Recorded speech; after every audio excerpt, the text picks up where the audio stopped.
ఆంధ్రప్రదేశ్ రాష్ట్రంలో దళిత సమస్యల మీద, ఆదివాసీ సమస్యల మీద, క్రైస్తవ మతంలో స్వీకరించినటువంటి ఎస్సీల సమస్యల మీద మేము ఫైట్ చేస్తుంటే ఈరోజు మా కులాలకి, మా వర్గాలకి, మా బాధిత ప్రజలకు జరుగుతున్న అన్యాయాన్ని మేము ప్రతిఘటిస్తుంటే కనీసం రాజకీయ పార్టీల నుంచి కనీస స్పందన కరువైంది. కనీస స్పందన.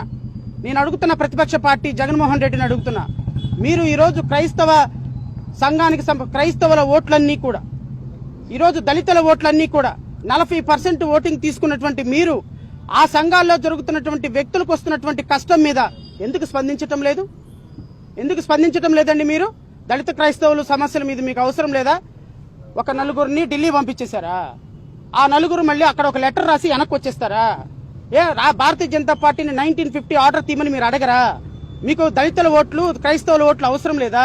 దళిత క్రైస్తవుల మీద జరుగుతున్నటువంటి సమస్యల మీద పట్టించుకోరా? రావణ మీద జరుగుతుంటే సమస్యల మీద పట్టించుకోరా? ప్రజాస్వామ్యం మీద దాడి జరుగుతుంటే పట్టించుకోరా? ఈరోజు రావణ మీద దాడి జరిగింది దేనికోసం? ప్రతిపక్షాల మీద మాట్లాడినందుకు, పాలకపక్షం మీద మాట్లాడినందుకు రావణ మీద దాడి జరుగుతుంది, శ్రవణ మీద దాడి జరుగుతుంది. మీరేం స్పందించరు? పోనీ నేను విలేకరు ఒక మాట అడిగితే శ్రవణ్ మీద జరుగుతున్న దాడి, శ్రవణ్ కుమార్ మీద జరుగుతున్న దాడి, రావణ మీద జరుగుతున్న దాడి తప్పు అని మాట మాట్లాడకుండా రెడ్ బుక్ రాజ్యాంగం స్కిప్ చేసి మాట్లాడారు. I'm very sorry. First time I'm expressing my displeasure towards opposition leader. అదండి విషయం.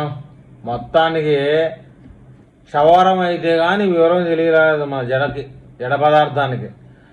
ఆ మడమ తిప్పని వీరులు వీళ్ళందరూ, మడమ తిప్పని వీరుని నమ్ముకున్న వాళ్ళు వీళ్ళందరూ. నువ్వు యుద్ధంలో దిగావని తెలుసు.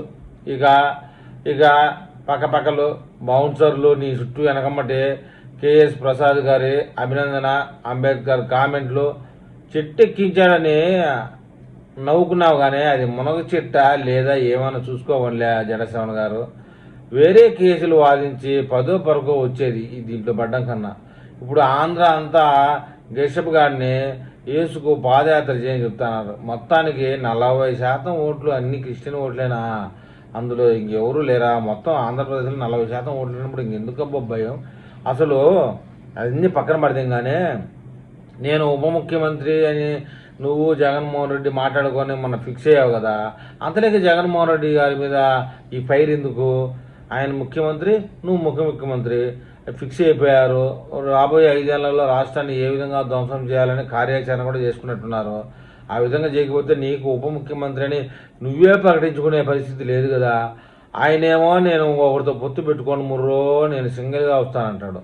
నువ్వేమో నాకు ఉప ముఖ్యమంత్రి పదవి వచ్చిందో అని నువ్వు మునగ చెట్టు ఎక్కి కోతి కొమ్మచ్చులు ఆడతావు.